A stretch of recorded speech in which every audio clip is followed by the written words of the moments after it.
Welcome to Builders and Bricksters. My name is Clayton Martin. I represent some of our fastest growing startup accounts, and today we're going to be talking to one of my customers, FinOps. So with me, I have James and Will. So I'll pass it off to them. James, Will, would love to hear just kind of what you guys do at FinOps and how you guys came to work with Databricks. Great. I'm James Wilson, and I lead up the engineering team over at FinOps. I'm William Rudebusch. I'm the senior data engineer at NOps. So I'll take a swag at talking about what FinOps is. FinOps is a fully automated FinOps platform that has its roots in cloud management. What that means is that we help our customers to tune the two levers that can be adjusted in FinOps. We help them to pay less for the cloud that they do use, and that's through our risk-free commitment program. And then, more importantly, to our mission.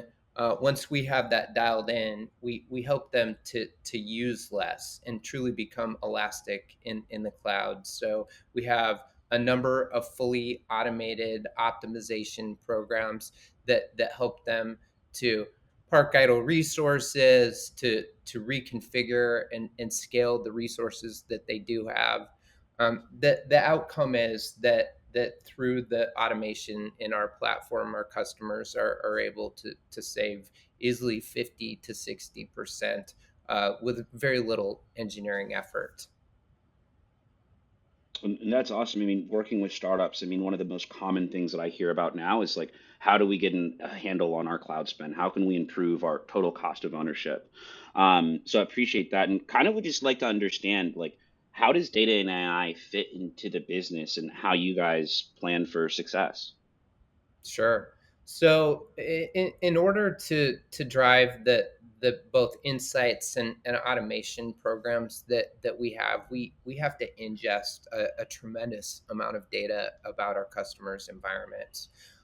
We ingest cost and usage data, which is a subject unto itself. There's billions of rows in these data sources that we have to ingest daily, which gives us really high resolution visibility into what's going on in the environment.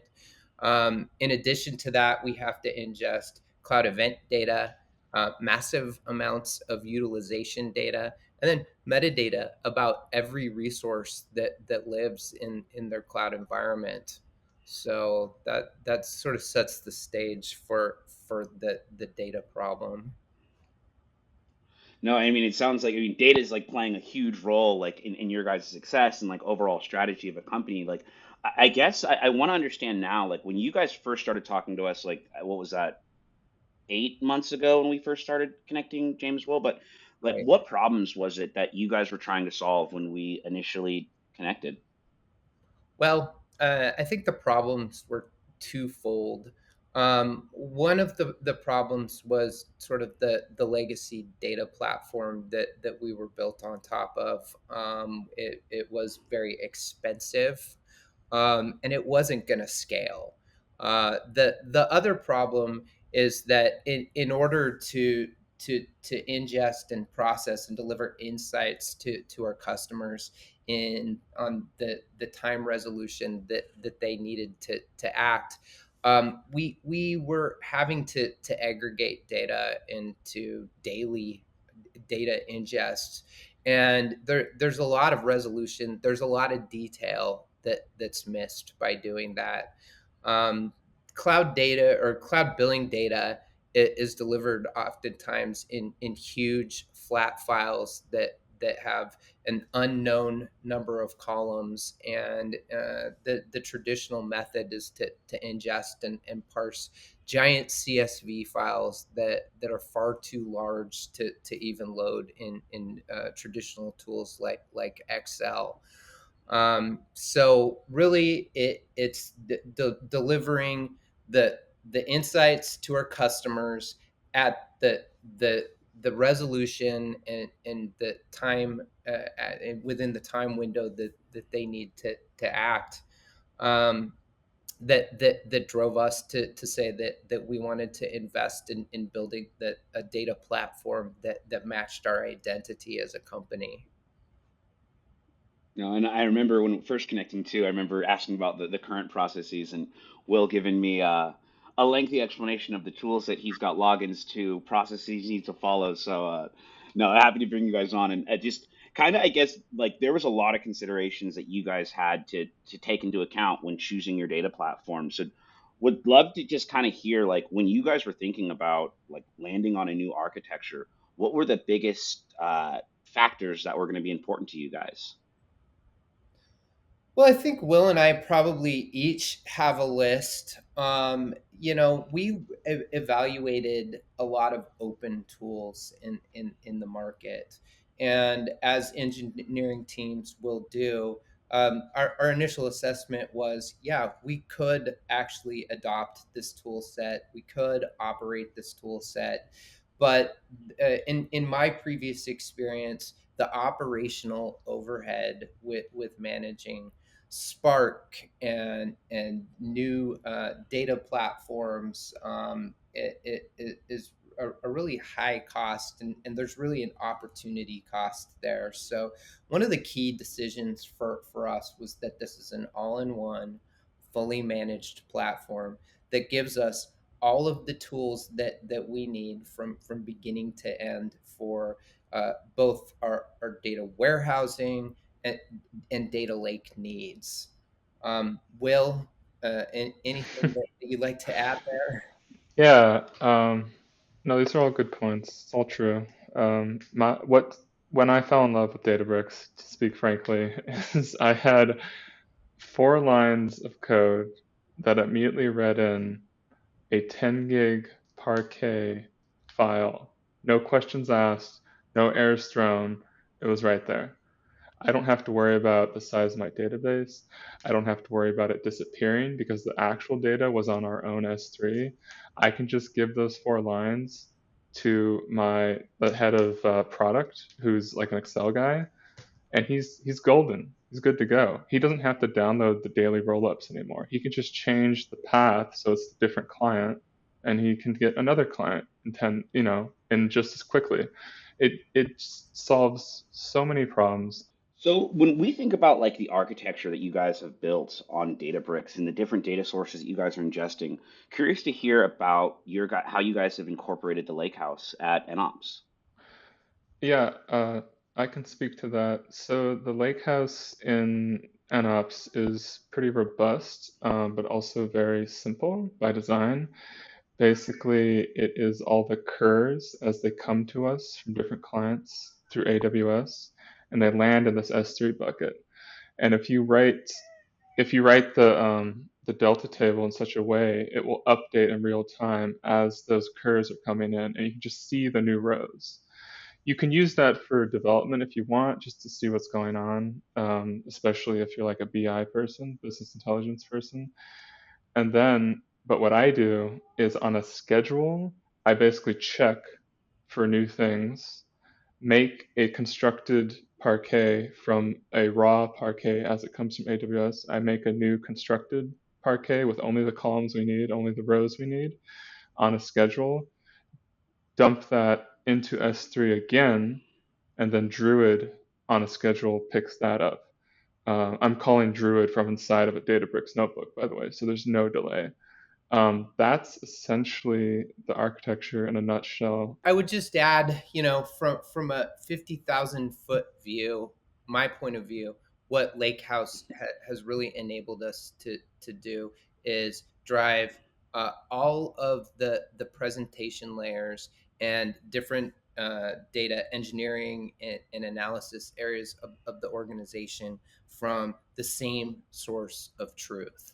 And we have a workflow where we rapidly innovate. We'll expose things through Databricks SQL, and then sometimes we'll also run a transformation workflow, and feed a high performance columnar database, that allows our customers a different type of access to that same data. At the same time, we're driving a GraphQL API that's yet on an entirely different technology, built on a thing called Hasura. And um, we're also directly driving the APIs from the application. So it's sort of permeated out in such a way that the lake house is driving, experimentation. It's driving business intelligence. Unintended side impact is that now our CFO is in Databricks. Our head of product is in Databricks. Every single software engineer is building APIs on top of either a presentation layer that's fed by Databricks or directly against Databricks SQL, because we can sort of experiment with things. And then the the advanced APIs and advanced analytics databases that are driving some of our really cutting edge visibility tools are all I think or the rate of innovation can be traced directly back to the flexibility that Lakehouse gives us. And I mean, just going back to like a first principles basis, like ignoring the fact that we're dealing with very like technical problems. I mean, the benefit of the lake house, and I would say this is like collaboration, openness, and then flexibility. I mean, making sure that data is socialized throughout the company, but then making sure that we have the flexibility to change as our business does. So that was awesome just to kind of hear how you guys have embraced that and also just socialize that within NOps. Well, I think, case in point, when we were adopting this new Druid technology that drives our business contexts capabilities, we had sort of three different options that we could use to drive the data layer. There was S3, there was Hadoop, and there was Parquet, right? And we were able to natively export to all three of those formats, do our tuning, and we didn't have to think about it because it was already built in to the lake house. It was a quick decision, and we were able to do all of those things, which allowed us to roll out what I think is a generational capability in cost allocation for customers. Giving them access in a dynamic environment to load a year's worth. Here we're talking about billions of columns or excuse me, billions of rows of data into an interactive environment where they can slice and dice their cloud bills. They can allocate it, and they can do it all in real time without spinning off a report and waiting to see what's going to happen. And it's Lakehouse that we have to thank for being able to do that and do it so quickly. What made you decide on this, and like what have you guys been? What has been your, I guess, direction for the team? Well, I think you remember in the early days, we first subscribed and said that this is going to be an exploration, right? And we quickly found that, as Will mentioned, that the tool set empowered us to move at the rate of innovation that we needed to. And now that I think back at what we've accomplished in the last 9 months, it's absolutely mind-boggling. We have transitioned a huge amount of the business, and in fact, I would dare to say, in our new packaging, all of our revenue-generating features are now serviced by Databricks. That the from ingest to analysis to transformation to loading presentation layers. And what that means is that we've been able to roll out entirely new automation programs that our customers are adopting at a mind-boggling pace. Our in switch capability set, which does the dynamic auto scaling, the dynamic right sizing, the dynamic resource parking. It does everything from bring down your EKS clusters to tuning your RDS databases. Um, we have been able to to to short circuit the the feedback loop between our R&D team and the customer in such a way that we can meet with a customer, we can ideate about a new way to tune or optimize their environment, and uh, and push it up and present it as an opportunity to automate in their platform in literally days. So it allows us to embrace our identity, which is we get up every morning and ask ourselves how we can use the data in this platform to make the biggest impact on our customers' cloud spend. And the result is millions and millions and millions of dollars of savings for our customers. It's great. Um, and I guess Will, James, I guess the last question is like, what's brewing in the lab? Like, what's what's on the moonshot for NOps? If we can start to put our clients in like vague categories, or at least try to figure that out, we can then prescribe a best fit for a workload management system, which has been a dream, I think, since the inception of NOps, before my time even, where you are managing the workloads. Like, oh, you're a healthcare company? Well, you don't need well, actually, any company, you don't need your dev environment on over the weekend. That's low hanging fruit. But if it's like a trading platform, you can turn the thing on during trading time, turn it off during non-trading time. If you're a healthcare platform, maybe you have a different usage profile. Like that's what I am thinking of. It's true. I mean, that for us, AutoML it is another tool that we're going to pull into our Databricks toolkit. Will, you nailed it on the head, and I mean these are use cases that we've talked that we're working with customers on right now today, right? So our ability to take the ongoing data and quickly snap a customer's workload into a profile that works today for another customer of a similar time will only help our customers to realize that the most optimal savings patterns in less time, and so that's where we're headed.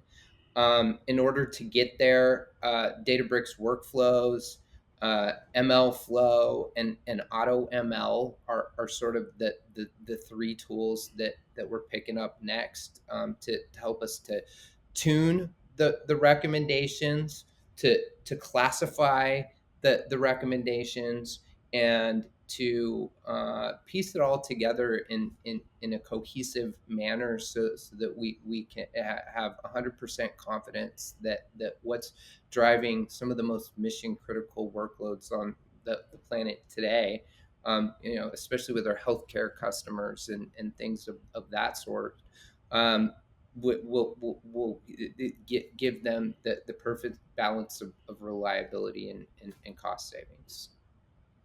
No, and I mean, it goes almost full circle too. It's like when we first initially started talking, it was we need to build like scalable systems of repeatable processes. So that kind of templatized approach to categorizing your customers allows you guys to, one, reach a larger audience faster, and really just excited about one, our partnership and us continuing to grow on what we're building with at NOps, but more excited to see what you guys do in the coming months and coming years. This is definitely one of the most exciting topics as far as like what's next in the cloud. So appreciate you guys just making time today and excited to continue to work together.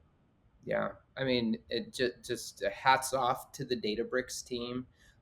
One thing that I think about is the partnership that we have developed, and your willingness to work with us on what we thought was a pretty bold endeavor. when we started down this road 9 months ago, that to think that we would have migrated so quickly off of our legacy solutions, where today I can say and this is a little nugget from one of our data engineers.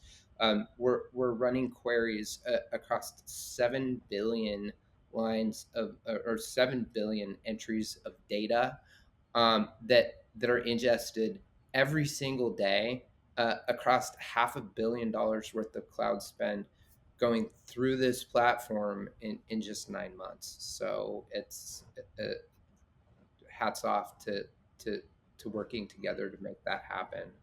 Well, that's awesome, guys. I just want to thank you again for just like giving us context on how you guys have implemented the Lakehouse vision at NOps, but more importantly, like how you guys are actually providing value to your customers. And so, again, thank you guys. This has been great. Thanks, Clayton. Of course. And so that was another episode of Builders and Bricksters. Make sure to catch us on the next one.